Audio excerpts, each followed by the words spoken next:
Welcome to Midwest Hunting Outdoors. In this episode, we're going to talk about how do you get the perfect picture on your trail camera. Stay tuned. Hi, this is Tim and Joel. Welcome to Midwest Hunting and Outdoors by Two Dumbasses, A podcast about the outdoors, hunting, and being a steward of the land.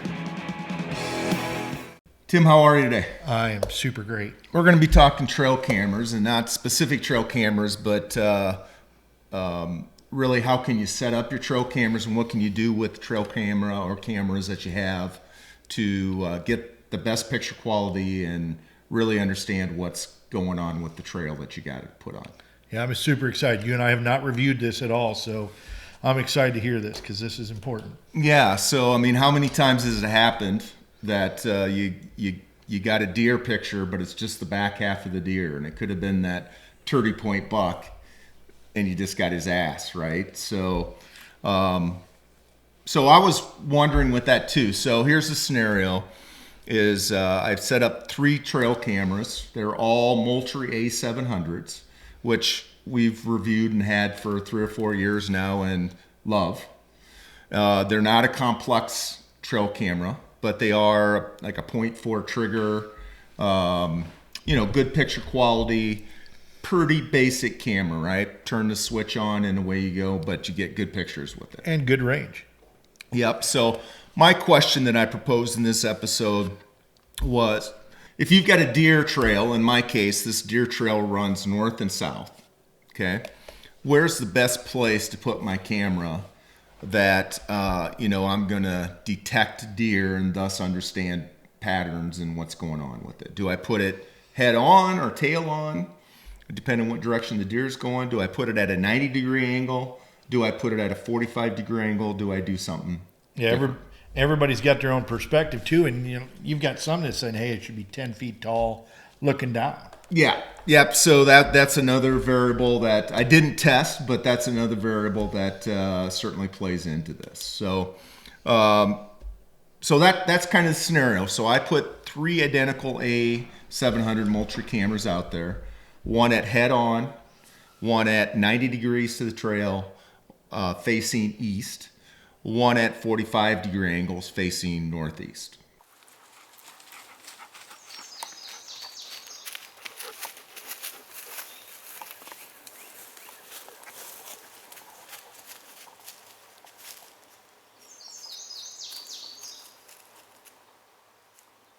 All right, welcome to the episode back.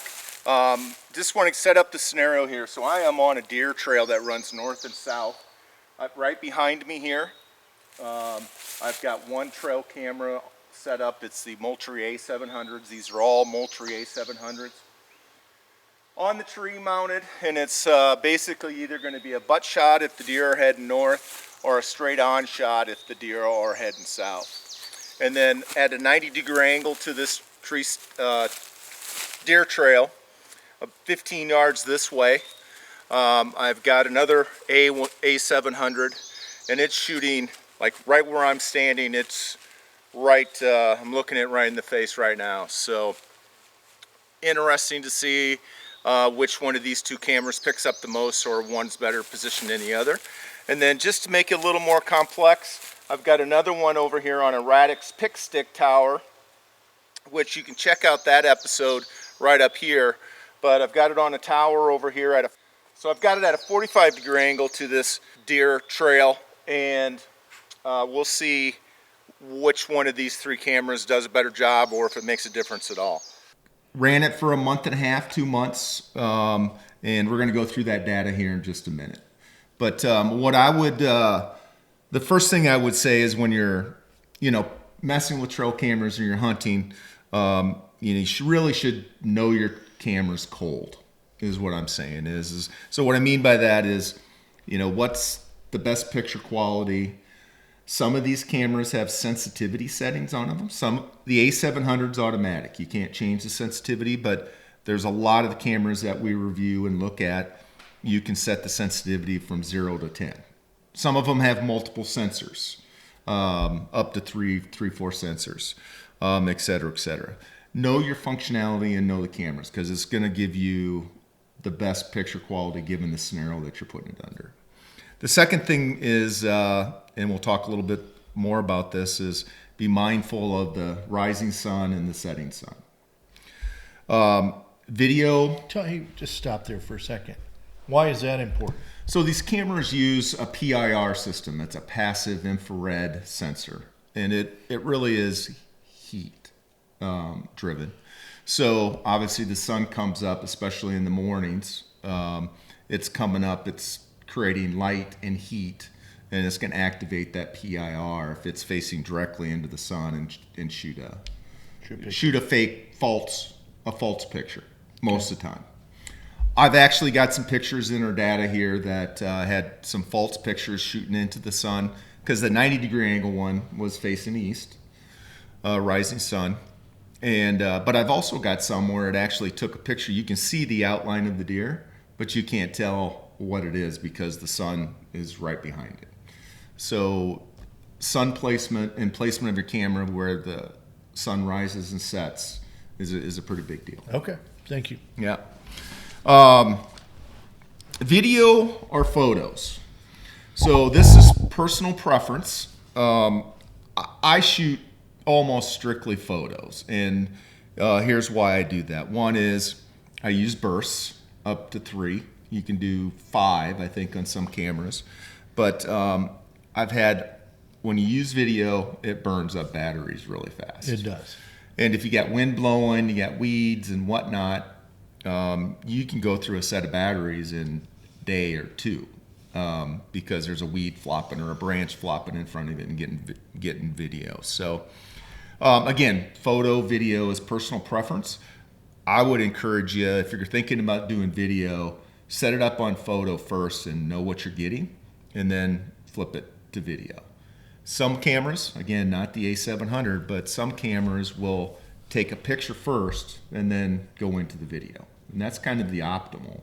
Let's go back to that, also another piece, because we have a friend of ours who shoots a lot of video on their cameras. And I'm always trying to figure out, hey, how do I make my camera less or probably more incognito, right? I do not want to disrupt the animal's patterns. I don't want them to fully recognize that the camera's there. They already do. And when you throw that video on, you're going to have that light, and that whatever sound it's making is going to just continue to go. And it's going to draw that animal to that location and potentially alter their behavior. Yeah. On the flip side, you really can get a little more information from video. For sure. Where their travel pattern is, what kind of mood are they in based on the stance that they've got. Potentially 3 or 4 deer on the video where maybe if you had it just on a one shot photo or a 3-shot photo, you'd only get the first deer kind of thing. So again, it's a mixed bag, but to me, man, the battery usage is just a killer. Critical. Just a killer for me. And what I really focused on in this test was, all right, again, the scenario is this deer path running north and south. What's the best place to put your camera? If you only had one camera, you're going to put it on that trail to get the best information. So I set up these cameras. Again, they're all the same. They all use the same batteries and whatnot. Ran it for a month and a half, as I said earlier. Really got about the same amount of pictures. So the head-on, a total of 205 pictures. The 90-degree, 312, and the 45-degree, 316. So then I took those numbers and I said, okay, how many of those photos had deer on them? And honestly, all of them had about 80% deer in the picture that I could detect when I looked at the SD card. So detection was about the same on all of them. The 90-degree and 45-degree angle caught more deer, about 30% more. But what I found was I was catching deer that weren't on the path, that they were crisscrossing the path or coming from a different direction, that the head-on camera wasn't detecting. So again, we put trail cameras out and we're thinking, okay, I'm going to catch everything that's going on here. and that's not the case, obviously. And according to my data anyway, it's about 20% to 30% of the data I'm not catching on one camera if you just have one camera out there. And then about 20%, around 20% of the time, I was getting pictures with no deer on it. Okay. So my conclusions were these from the sample that I took. One is, the rising and setting sun on the 90-degree cameras really caused some problems. And we'll show examples of photos here on all of these things we're talking about. But the 45 and 90-degree cameras caught more deer pictures than full picture than the head-on, because there were about 20 or 30% of the deer that weren't following that deer path, and they were crisscrossing or whatever, and the head-on or tail-on shot was not catching it. Interesting. I could not. I went into this thinking that if I put a camera at 90-degree angle to the trail, the deer's gonna go past before the camera triggers, and I'm gonna get more false triggers on a 90-degree. And it was not the case. I couldn't find one example where the 90-degree angle camera did not catch a deer that the head-on camera did. So that was kind of the big aha for me was, man, 90 degrees isn't as bad as I thought it once was. I think it depends on the trigger speed of your cameras and whatnot, but in this case, it worked really well. There were a lot of examples where I could tell the deer on the head-on shots that the deer definitely detected the camera. Now, these are IR cameras, so they're not flashing or anything, but there's noise. These were all 3 foot off the ground. You're walking and you see that red light come on. Deer were definitely detecting it. Didn't seem like it bothered them, but something to know. I have because of this, I have now moved my head-on cameras up to about 6 foot, getting a higher shot going down. So, and then I think distance made a big difference. About 15 to 25 yards from where you're targeting the deer are coming through the trail in this case seemed to be the key to the 45 and the 90-degree angles. Huh. Okay. Yeah. Yeah, you definitely don't want them right on the trail, right? If you can help it. If you can help it. If you can help it.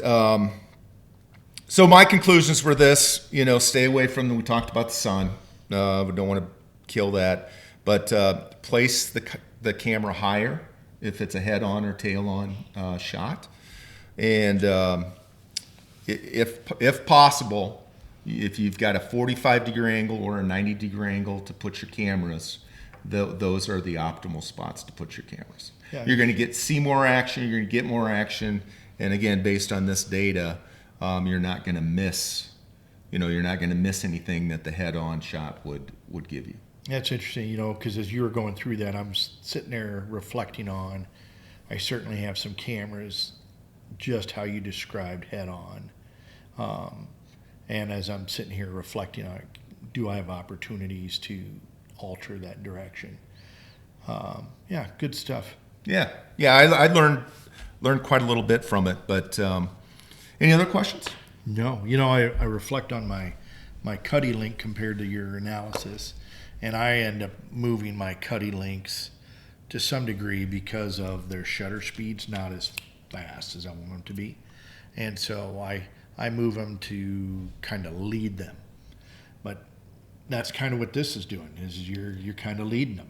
Yeah, especially the 45 and 90, because those lenses detect at usually 65 or 85 degrees. They vary by camera, but yeah, good stuff. You got a good pattern there, but good. Well, I hope you find this helpful. If you got any comments or questions, or you have any different opinions on this, we'd love to hear from you in the comments down below. But until next time, be safe, have fun, and get outdoors. Desperado, sitting in a old Monte Carlo, a man whose heart is hollow.